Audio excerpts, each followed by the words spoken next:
The first sign of a Mongol attack was often nothing more than dust on the horizon. Minutes later, thousands of horsemen would emerge from it. They moved faster than any army their enemies had ever seen, and before a single order could be shouted, the sky was already filled with arrows. You charge forward, believing the enemy is retreating. The horsemen turn and flee.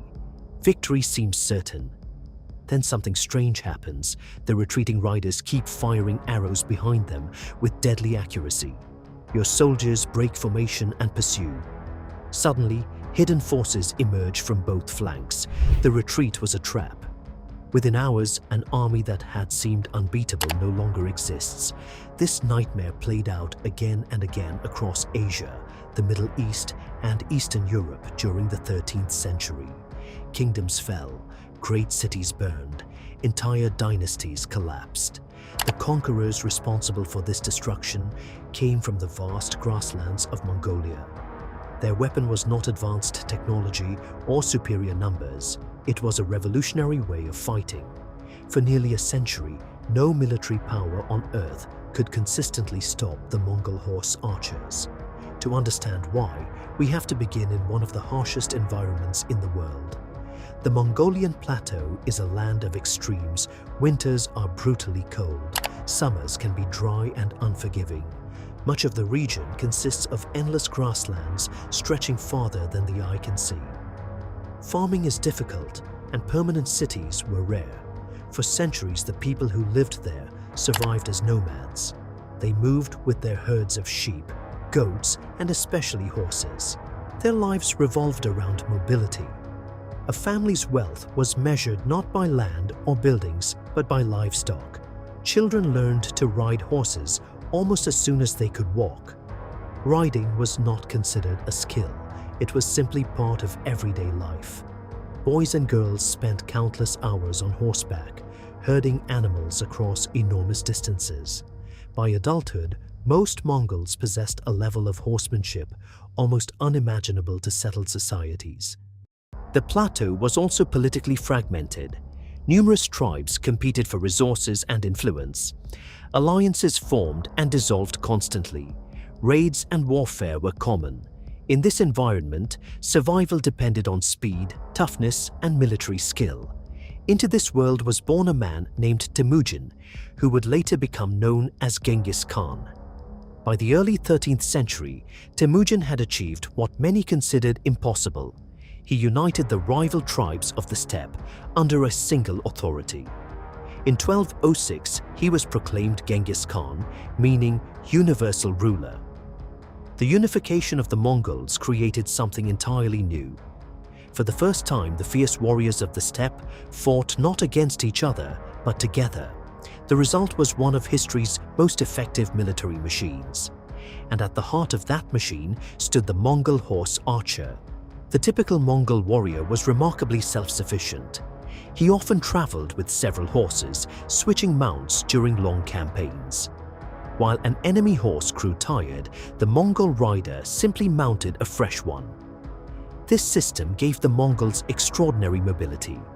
Their armies could move astonishing distances in a short time, often traveling much faster than any opponent believed possible. Their principal weapon was the composite bow.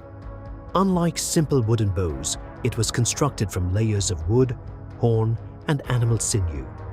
Despite its relatively compact size, it delivered tremendous power.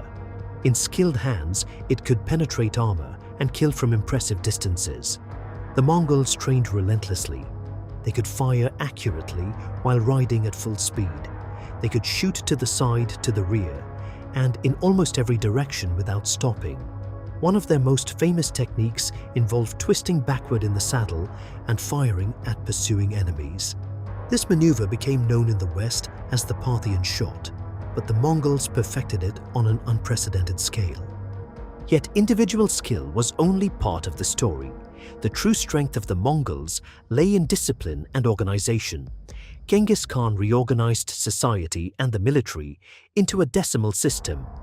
Units consisted of groups of 10, 100, 1,000, and 10,000 men.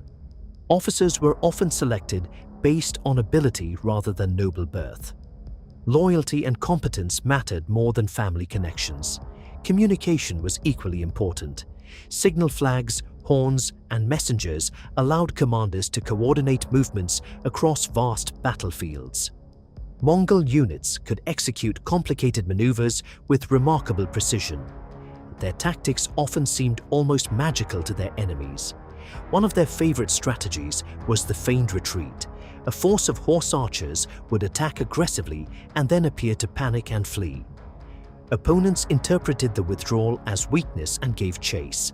This was exactly what the Mongols wanted. As pursuing soldiers became exhausted and disorganized, hidden Mongol units would suddenly attack from unexpected directions. Meanwhile, retreating horse archers continued firing arrows at their pursuers. The result was chaos. In 1223, this tactic contributed to one of the most devastating defeats in medieval history. At the Battle of the Kalka River, the forces of several Rus princes pursued retreating Mongols for days. The chase stretched their army apart and exhausted their men. When the Mongols finally turned and fought, the Rus forces were destroyed. The same methods appeared again during the invasions of Eastern Europe. In 1241, Mongol armies invaded both Poland and Hungary. At the Battle of Mohi, the Hungarian army vastly outnumbered its attackers, yet numbers meant little. The Mongols crossed rivers unexpectedly, bombarded positions with arrows, and repeatedly maneuvered around enemy formations. They surrounded the Hungarian forces and annihilated them. Contemporary accounts describe the battlefield as covered with the dead. But mobility and battlefield tactics were only part of the Mongol advantage. They also mastered intelligence. Before launching campaigns, Mongol leaders gathered information obsessively.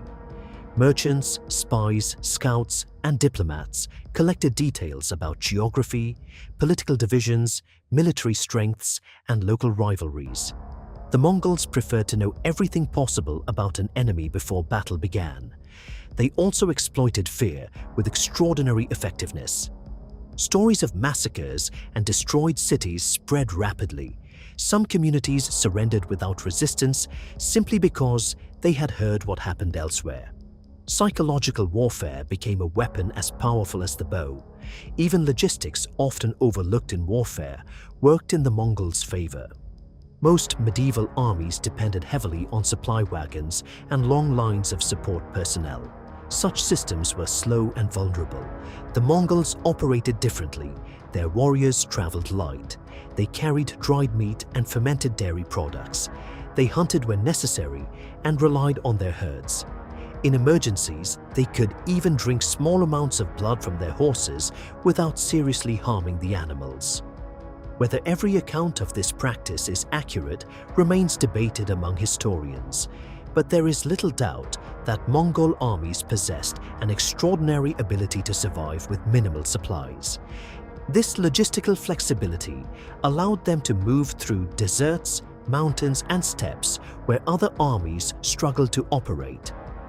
Again and again, opponents expected the Mongols to be exhausted, trapped, or unable to advance. Again and again, Mongol horse archers appeared where no army should have been able to reach. The terror they inspired became legendary, but so did their military brilliance. Across the grasslands of Eurasia, kingdoms learned a harsh lesson.